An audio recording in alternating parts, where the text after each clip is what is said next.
Welcome to Right as Rain Crochet. Today we're going to be doing these weed pipes. I've done a bunch here in different size yarn with different size hooks.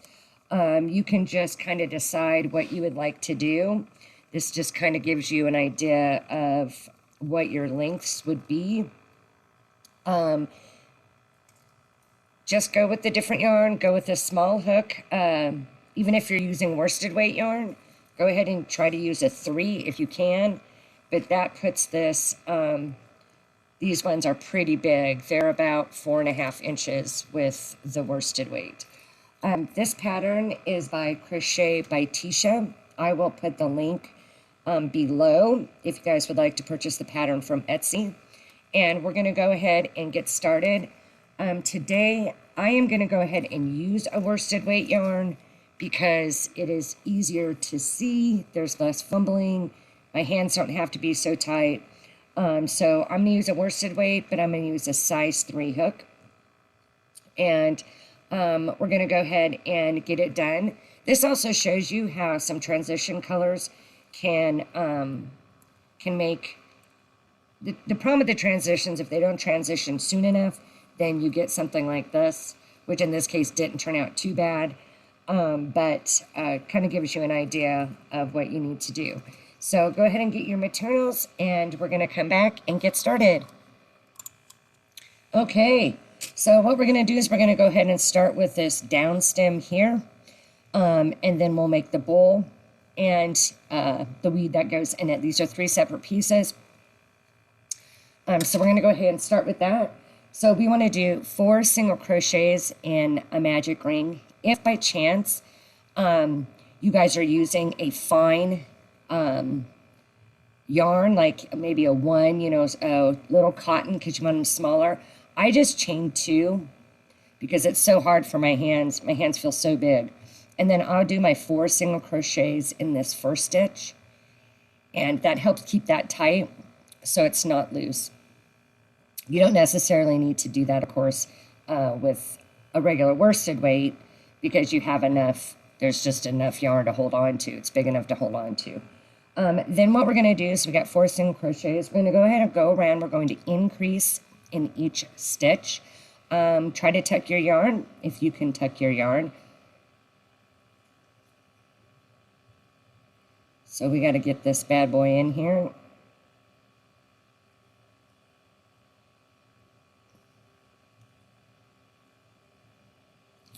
Okay, we should have a total of 8 when we are done. There's 2.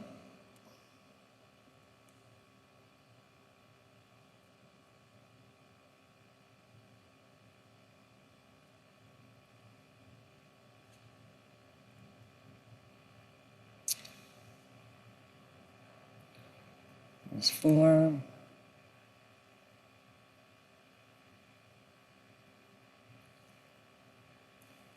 I'll let you guys finish up and I'll meet you back here. Okay, we have our 8 stitches.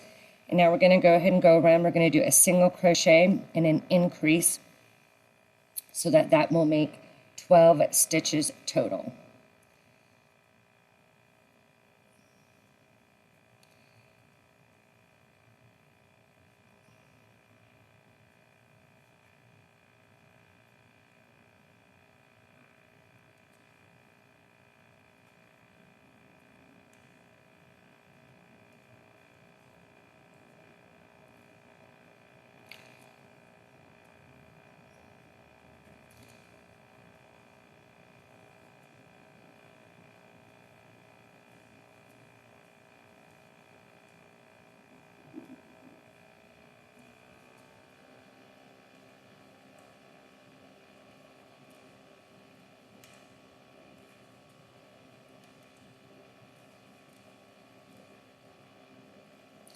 And we should be ending on an increase if you started with the single crochet. All right, so now what we'll be doing is we're going to end up doing 11 rows of 12 single crochets all the way up.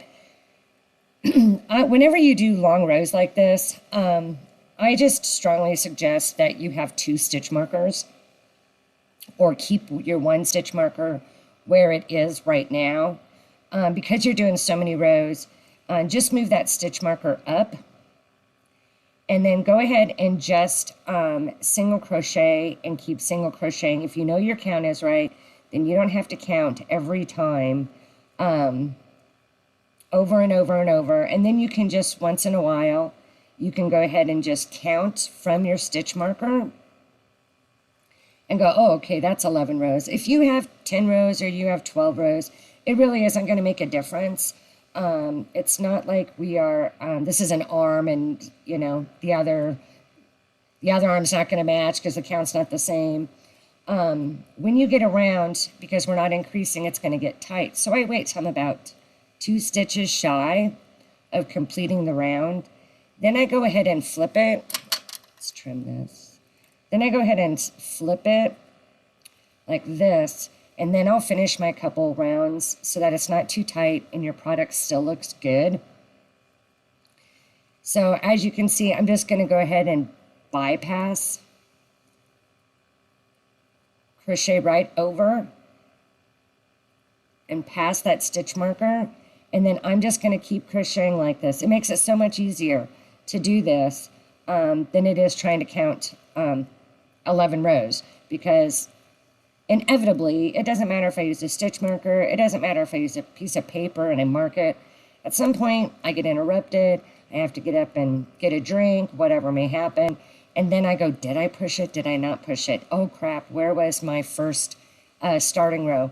I always suggest that when you have a lot of rows to do of the same stitch number, then just leave your stitch marker down there at the bottom. That way when you go, you set your work, if you have to set your work down, you can just come back and you can say, oh, that's 2 rows. I've got 2 rows completed. And it's a lot easier. And like I said, if you do an extra row, don't worry about that. I think it's going to make any difference here. So go ahead and you guys do your 11 rows of 12 single crochets, and I will meet you back at the end. Yay! I hope you guys made it and everything was smooth. So what we're going to do is we're going to go ahead and count. This is how we count. Now, as you know, at least for right-handers, your stitch is going to keep moving to the right. So as you can see, we're right here. The best way to count rows, for me anyway, so that I don't get confused, this is how I do it. So I know that this is 1, 2, 3, 4, 5, 6, 7, 8, 9, 10, 11. Do you see how that kind of went? It goes at an angle like this. Here's where our stitch actually ended, and here's where it needs to end. It is at an angle like this. It isn't going to matter if you were over a little bit, but just for future references. And then go ahead and let's slip stitch. And then we're going to, I'm going to chain 1. We're going to cut our yarn. We want our yarn pretty long, because once we sew it on to the bowl, we're actually going to bring that through, and we're going to use that to attach our keychain, if that's what you guys are doing with it, if you're making a keychain. So let's go ahead and do that, and then we are going to start on the bowl part. Set this aside. Of course, change up whatever colors you want. If you want your bowl different, then do it different. Magic ring. We're going to do 6 single crochets, chain 1 to lock.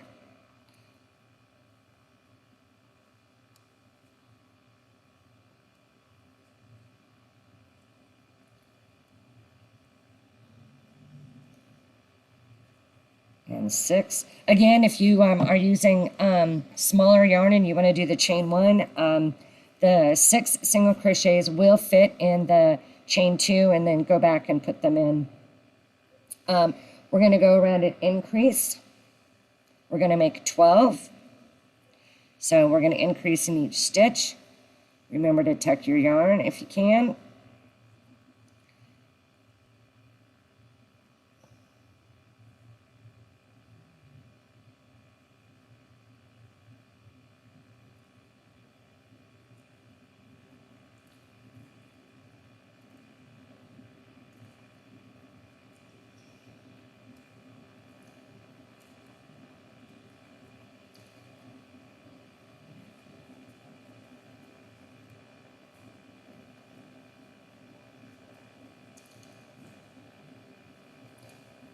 This yarn is being sticky for me.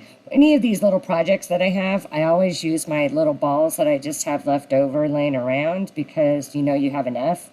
But the poor yarn has been pretty abused, you know, it's been wound up, and the butt end of what's left of the yarn, so it's always a little stickier than when it's brand new stuff.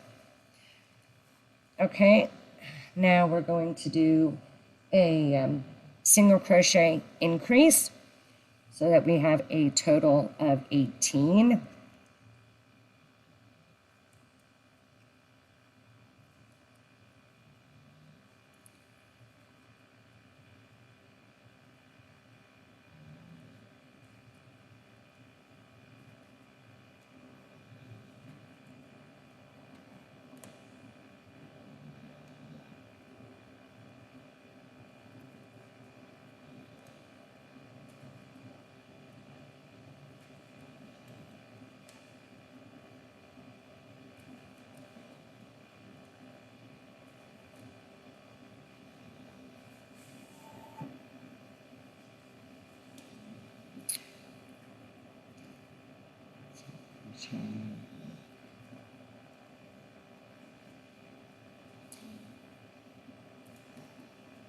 And we should be landing on an increase if we started with the single crochet. Like I say in almost all my videos, if you get to this point and you're not landing on an increase, don't pull your work all the way out. Just go back and count and increase, or don't increase if you're just one stitch off. You're just wasting time by pulling it out and trying to figure out what happened. Now we're going to go ahead and do one more row of increases. This time we would be doing 2 single crochets. Increase.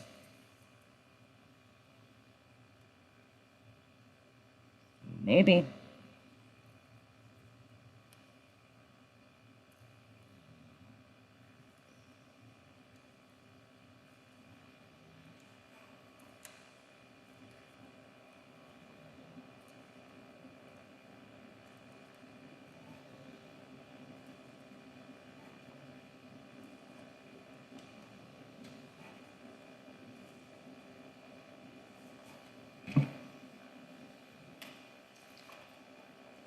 My ball of yarn is being a little bit fussy today.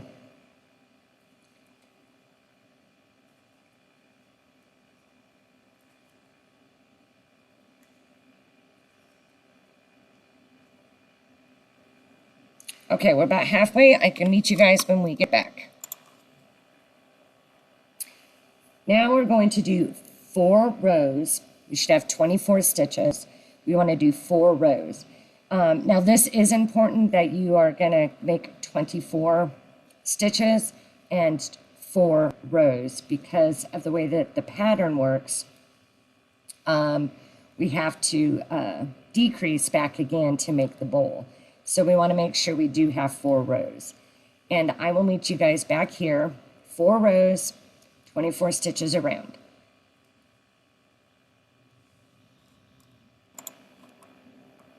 Okay, we made it around. And as you can see, this bowl is really big compared to some of this other yarns that I was using. Like this is a baby cotton 25. This is going to be a really big pipe. It's going to turn out like this one. Whoops. Huge difference on Keychain. But some people want to go big. Some people want to go little. Like I said, for me, it's easier on the video, of course, for me to just go ahead and do a 4-ply because the stitches are bigger. There's less. I'm fighting it most of the time, fighting it less. So now we're going to do 24 stitches in the back loop only. So that is going to be, here's our front loop. Back here's our back loop. So what you want to do is you want to split that V.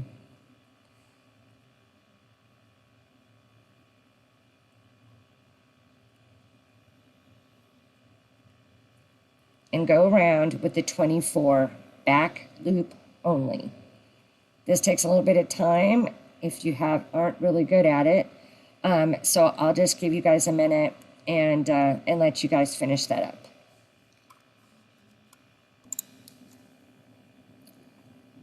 There we are, 24 stitches back loop only. Now we're going to start to decrease. So let's do 2 single crochets and a decrease. We're going to do an invisible decrease. So we're going to do our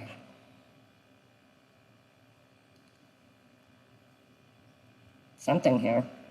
1, 2, and our decrease. Invisible decrease is not both the loops. Now we're going to do the 2 front loops. So there's the front loop of 1 stitch, the front loop of the 2nd stitch, pull it through both of those loops, and finish off our single crochet. That is a invisible decrease, and it is pretty invisible. It takes a lot of time to get yourself used to seeing that if you have to count back.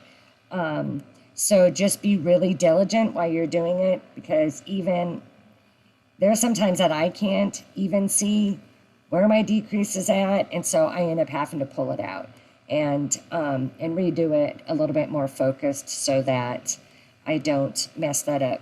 But the invisible decreases are really nice because you can't see them, which is very important when you're doing any kind of like amigurumi like this. So we're on 2 and decrease. And then after this round, what we're going to do is we should have 18 stitches. And then after this, we should do 2 rows of 18 stitches. And here's our last decrease. Very nice. And now we'll do 2 rows of 18 stitches. I'll see you in a minute. All right, we should start looking like this. Lovely. We're going to go ahead and do 1 single crochet decrease. And I'm not sure if I mentioned this earlier, but it doesn't, a lot of these projects, it doesn't make a difference the yarn that you use necessarily, but you need to always make sure that the hook that you're using, like you can't use a size 3 hook on like baby cotton. Size 3 is like the go-to for a worsted weight. You have to go down to a 2 or sometimes even a 1.5. You need these stitches to be really tight. You don't want any, this isn't a blanket or a scarf. We don't want it to really breathe, so we shouldn't be seeing any gaps in between that.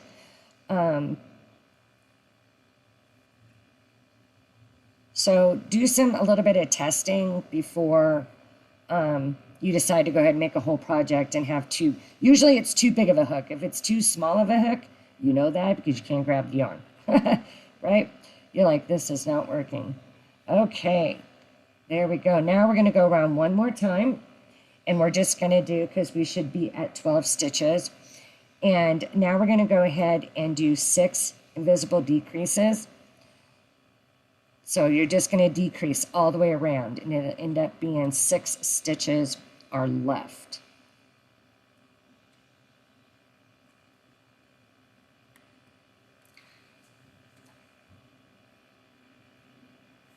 This is where it gets a little tight, no matter what size yarn you're using. And this part right here is actually going to be covered up by your weed. So if you do not reduce exactly, decrease is 6, you're off something, don't worry about it. Let's just get it done, because we're going to cover it up. And it's really important that when you guys are looking at your patterns and you're working your projects, that you look at what that next step is, or what it's going to look like, so that you know whether to fuss about that part or not fuss about that part. Like this reducing, as long as we're getting it reduced in a decent manner. I'm going to go ahead and slip stitch and leave not a really long tail. Oh, I would say about a foot. We're going to go ahead and pull that through. And we're going to go ahead and just take this. And what we want to do is just go through the front loop of these last 6 stitches. The loop that's facing us, we're going to go through and just pull this. We are not stuffing this bowl at all. We will stuff the pipe here as soon as we're done with this.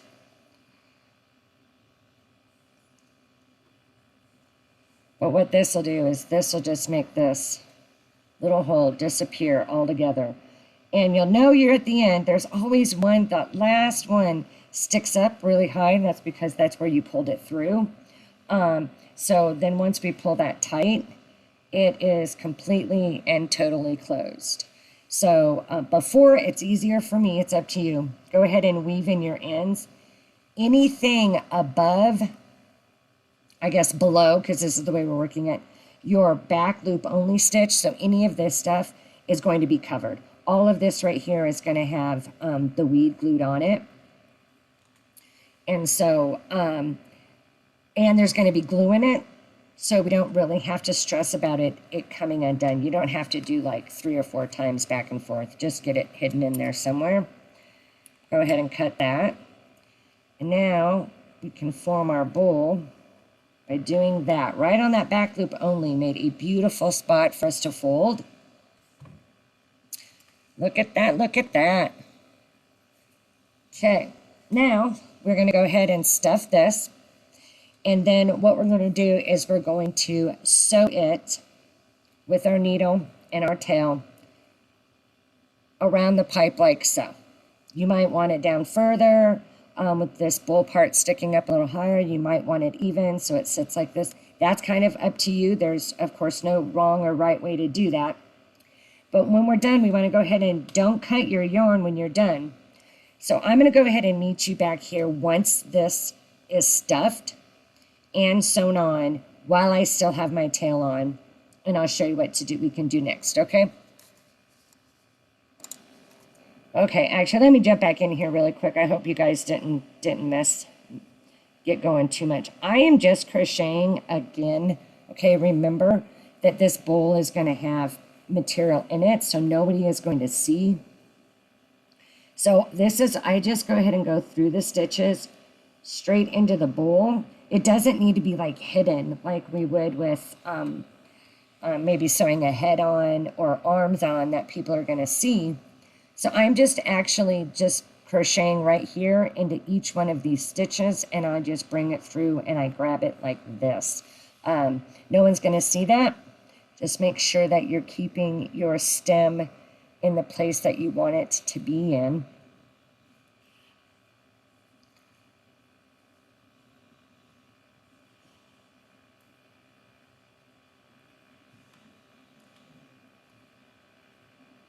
And just grab every one of those stitches that are in that row, that last row of your stem. Okay, there, then we'll meet you back here. How'd everything go? I hope it went nice and smooth for you guys. This turned out well. So now what I do is I go ahead and take this long tail that I have, and I'm just going to weave this through this stem all the way to the center right there. Ow, I got an owie on my thumb. And of course, you hit it on everything. It's been miserable. Okay. Probably don't need it this long. So I'm going to trim some of this. I'm of my tail off so that it's not so much in my way. And you can attach this any way you want. If you wanted to go ahead and chain off of this and do a slip stitch, you can. Or sew it back in. But what you can do is just set this like here and just go around and around and around. And that is going to get you attached like this. But I think while I'm here, I'm going to try this with you guys. Let's go ahead and just reach in here. And let's go ahead and get up here and let's chain.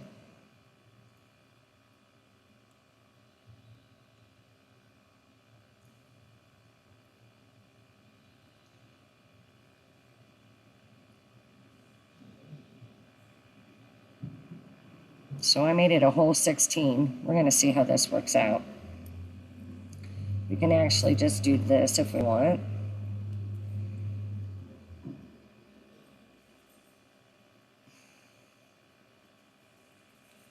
When it comes to hooking these up, you guys really can do them. See if you do it like that.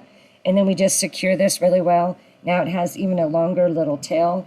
I personally don't think this is a good idea if you have a really big pipe like this with worsted weight, because this is just adding even more onto the length of this supposed keychain. Now, so I am going to not do this because of that exact reason.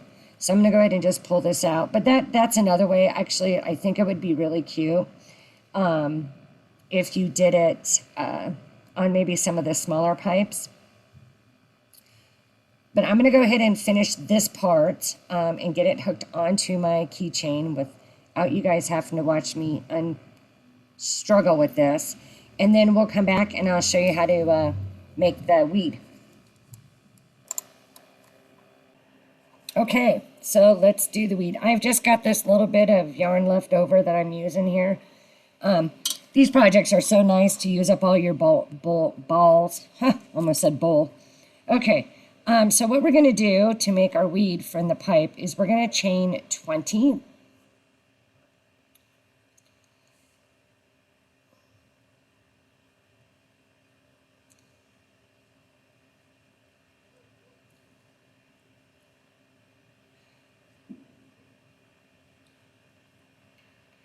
$19.20. Of course, if you find that it is too big, you have too much, you can drop down, you can add to your chain. It isn't going to make any difference.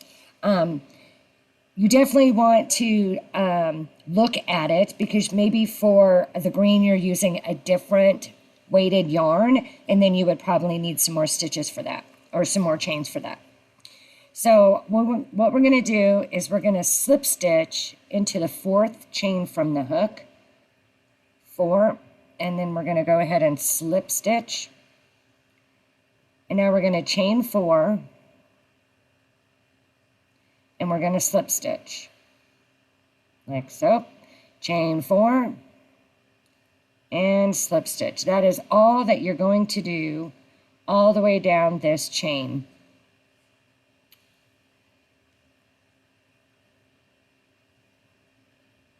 It is not going to make a difference if you accidentally skipped one, because it's all getting shoved into the bowl of that pipe anyway.